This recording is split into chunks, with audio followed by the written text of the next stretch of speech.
are these? These are pears, okay? See the different pears? See all of them through here? We'll probably come back a little later on. I say probably, we will, and thin these because they're going to be too heavy for the plant. This tree a few years ago produced 700 pounds of pears. Wow. 2 years ago it was a couple hundred pounds, which is still substantial, but it was almost falling out of the ground, so I've re-pruned it a lot.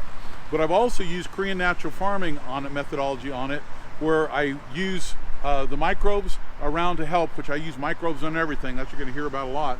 But in addition to that, I made fermented pear juice. It's fermented fruit juice. You spray that on the tree when the fruit's starting to form, like now, and then as a result of that, it's sweeter, juicier, and it's what's called the brick count, which measures sweetness. It goes way up. The other thing is too is it needed. I use a solution of bone char and pull out of that a liquid off of that. That's a phosphorus that you add to the plant, which helps it in time of stress. When it's in blooming and getting ready to produce the buds, it's a stressful time. But if you spray that, then you have an abundance of buds, and as you can see, there's pears all over this, and it's going to be full with these nice big juicy pears. I'm looking forward to that. How about you? Yep.